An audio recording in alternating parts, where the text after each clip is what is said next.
أهلا وسهلا بكم محبي ومتابعي ومشاهدي وأصدقاء قناة أبسط فكرة. أتمنى تكونوا بخير جميعا، وأتمنى الفيديوهاتنا اللي فاتت تكون نالت إعجاب حضراتكم. يا ريت لو في أي كومنت أو ملحوظة على أي فيديو من فيديوهاتنا اللي فاتت تتكرموا وتكتبوا لنا، وإحنا تحت أمر حضراتكم، وربنا يقدرنا ونعرف نرد على كل رسائلكم. ولو إحنا بنتأخر شوية في الرد إحنا بنعتذر لكم ونتمنى محدش يزعل مننا. النهارده هنتكلم عن مشكلة في الغسالة. جات لنا اسئله كتير عليها. المشكله ان في ناس بتشتكي ان الغساله شغاله بشكل طبيعي جدا جدا ما فيهاش اي مشكله، ولكن للاسف بتطلع ريحه الملابس مش كويسه بعد الغسيل.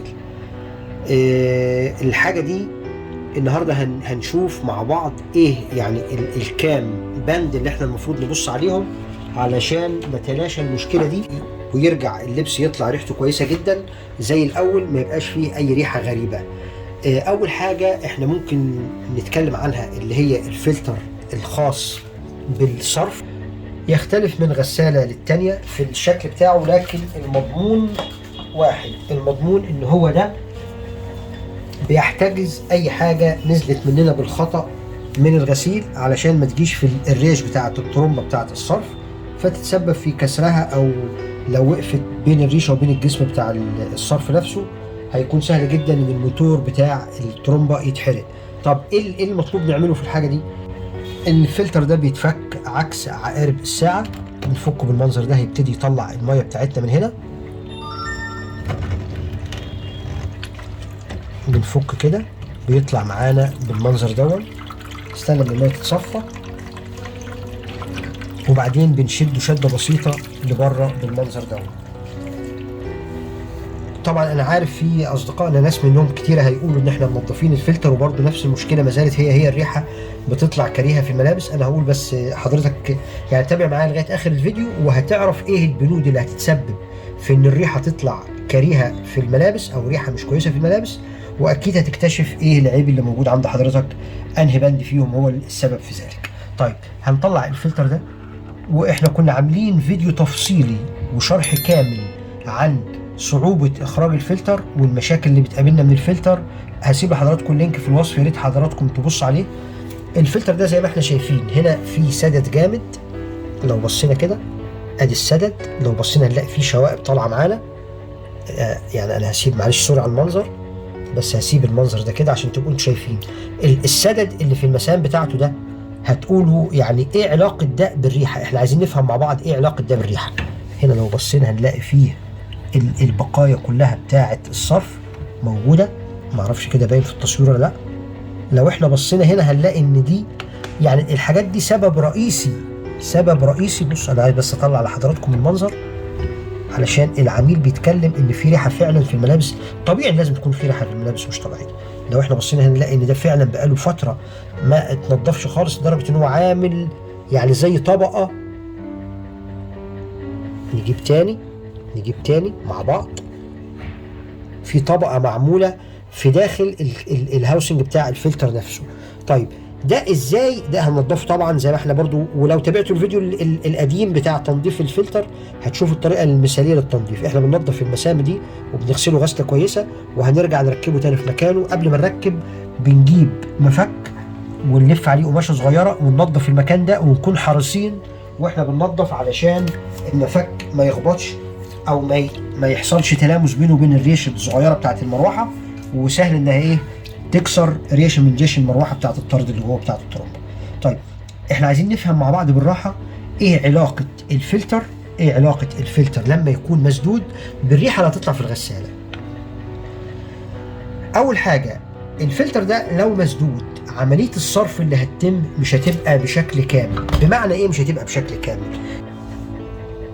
واتمنى تخلي حضرتك معانا متابع لغايه اخر الفيديو، في معلومه شيقه جدا وقيمه جدا متداخله بين موضوع الريحه وبين موضوع السحب بتاع المسحوق والدرج اللي فوق والتعليقه والكلام ده كله. الطبيعي ان بعد ما الغساله، طالما في هنا سدد، بعد ما الغساله بتخلص الدوره الكامله بتاعه الغسيل والصرف بنلاقي ان في منسوب الميه لسه ما خلصش من هنا، فبالتالي الميه بالرواسب بتاعتها، انا اسف بالاوساخ اللي نزلت من الملابس، ببعض البقايا من المسحوق ما اتشطفتش بالكامل، ما خرجتش كلها بالكامل، لسه الميه ما خرجتش، والغساله استدعت دوره الميه الجديده من الدرج بتاعها الاعلى. تمام؟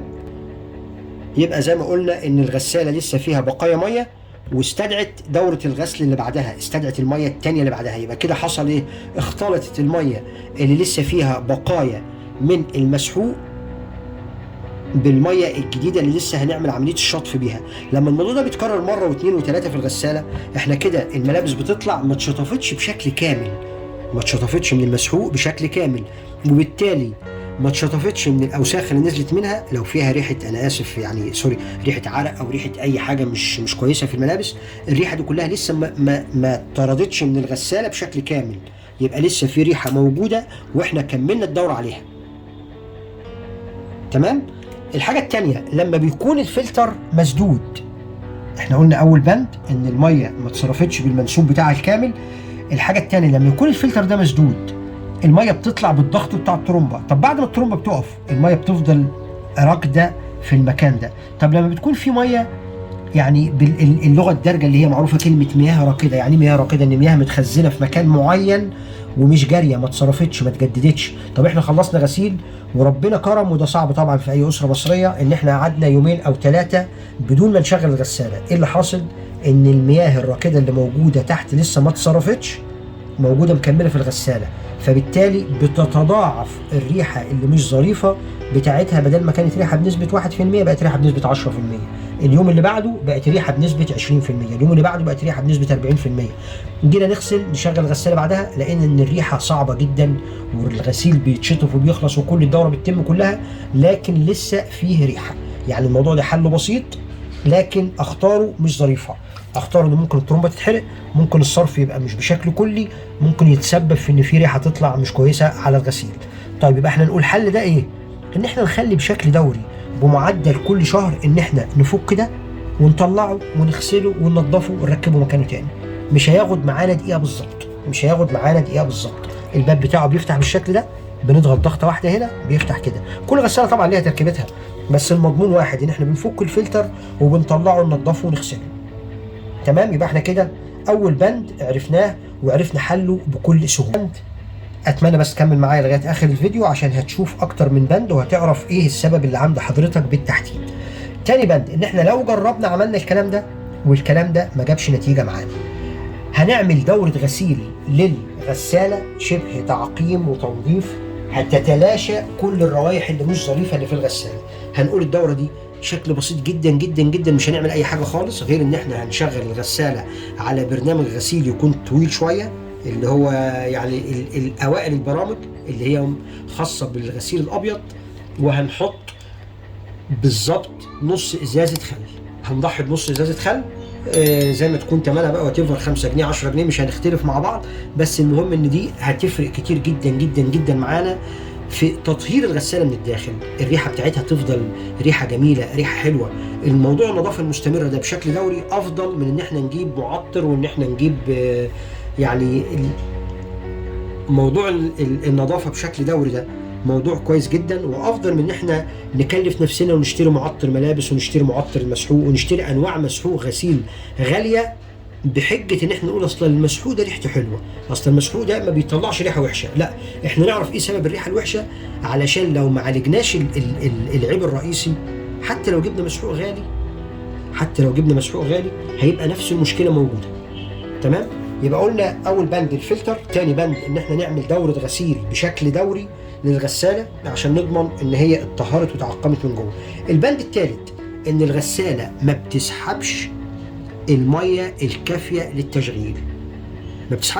للتشغيل، والسنسور المسؤول عن الميه اللي هو الميزان او الحساس او السنسور او الفالف، يعني في كل مكان بيسميه بشكل معين او بلغه معينه. الغساله ما بتسحبش المنسوب بتاع المياه الكامل بتاعها وبتبتدي تكمل دوره الغسيل عادي. السنسور او الحساس ده بيقول للغساله ان انا خلاص اكتفيت، ان انا خدت القيمه بتاعت الميه اللي انا محتاجاها، فبالتالي عمليه الغسيل بتتم بشكل مش كامل.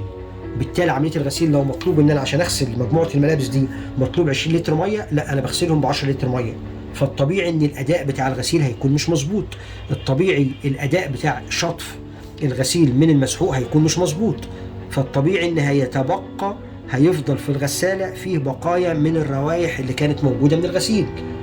يبقى تالت بند ان احنا المية اللي جاية للغسالة مش هي المنسوب اللي مطلوب، ودي هنلاحظها، هتلاقي ان الغسالة وهي بتلف انت مش شايف منسوب المية في الحلة، مش شايف منسوب المية في الحلة مع التقليب، مش شايف فيه الرغوة الحلوة مع المسحوق طالعة كده، المفروض تطلع على الأقل خالص الرغوة لغاية نص المستوى بتاع الحلة بتاعتنا.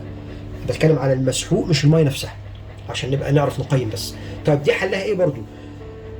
لازم نبص على منسوب المياه ونعرف. طيب نشوف لو منسوب المياه مش كامل هنرجع للميزان اللي ورا ونتأكد ان هو شغال بشكل سليم، وهعمل لحضراتكم فيديو كامل عن تظبيط منسوب المياه المثالي للغسالة، لا هي ازيد ولا هي اقل. طيب الحاجة التانية اللي ممكن تأثر في منسوب المياه أو تأثر في ضعف المياه اللي رايحة الغسالة، وناس تشتكي وتقول إن الدرج بتاع الغسيل المية. البند الرابع ان في ناس بتشتكي او بعتت لنا اكتر من مره ان المسحوق ما بينزلش كله من الدرج، هي بتحط المسحوق في الدرج، المسحوق ما بينزلش من الغساله بالكامل، ما بينزلش للغساله بالكامل، لازم انا بساعد بكب حبه ميه بمج من فوق في الدرج نفسه عشان انزل بقى المسحوق. فبالتالي انا ممكن اكون نزلت المسحوق ده مش في ميعاده، انا نزلت المسحوق ده وهي خلاص اخر لفه في الغسيل، نزلت المسحوق ده وهي الغساله خلاص بدات الدوره بتاعه الشطف، يبقى انا ما استفدتش بالمسحوق، يبقى انا ما غسلتش، وبالتالي الغسيل هيطلع فيه ريحه مش ظريفه. طب ايه السبب في كده؟ ان ضغط الميه اللي جاي للغساله ضغط ضعيف. ايه اللي بيخلي ضغط الميه ضعيف؟ ان فيه مصفى بتبقى راكبه مع الخرطوم اللي هو خاص بدخول الميه للغساله. انا في خرطوم مفكوك اهو معانا، لو احنا بصينا كده ممكن نفرد ده عشان يبان في التصوير اكتر. ده كده المدخل بتاع الميه بتاع الغساله من الخلف، لو احنا فكينا اي غساله هنلاقيه بالمنظر ده. طيب احنا هنيجي كده، ده الجزء اللي مربوط في الغساله، وحضرتك هتيجي بالايد مش بمفتاح ولا اي حاجه خالص عشان ده سن بلاستيك بيربط مع بلاستيك، وهنفك ده كده فكه بسيطه.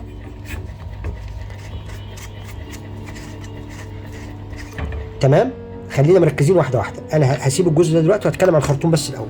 في خرطوم بيجي بيبقى فيه مصفى هنا، وده قليل جدا، بس يعني اول حاجه هنبص عليه لو في موجوده مصفى هنا هنطلع المصفى دي وهتتغسل غسله كويسه عشان نضمن ان الميه اللي جايه بنفس المقدار بتاعها داخله للغساله، وبالتالي بيبقى الضغط الميه اللي جاي على الدرج بتاع المسحوق بنفس الضغط المطلوب، وبالتالي المسحوق بينزل كله بشكل كامل للغساله. طيب لقينا الخرطوم بتاعنا المعتاد عندنا ما فيهوش المصفى دي، هنبتدي مع بعض نبص في الجزء ده اللي بيبقى في ظهر الغساله. الجزء ده اللي هو الصمام الخاص بدخول الميه للغساله. لو احنا ركزنا كده، لو الكاميرا تعمل فوكس معانا هنا هنلاقي في مصفى صغيره خالص من جوه دي. المصفى دي هنجيب بنسه صغيره ونطلعها لبره ونبتدي نغسلها غسله كويسه جدا وبابره صغيره ونبتدي ننضفها، وفي فيديو مخصوص لحضراتكم عن البلف ده او الصمام بتاع الميه ده بالكامل، وازاي نكتشف اعطاله، وازاي نعرف ده محتاج يتغير ولا لا، ولما يكون بايظ ايه الاعراض بتاعته اللي بتكون موجوده، وايه الحاجات المشاكل اللي ممكن تقابلنا، وايه اللي ينفع يتصلح فيه، ولا امتى نقول ده مش هينفع محتاج يتغير خالص. اعتقد احنا كده غطينا الاربع بنود الخاصين بالريحه اللي ممكن تطلع مش ظريفه في الملابس.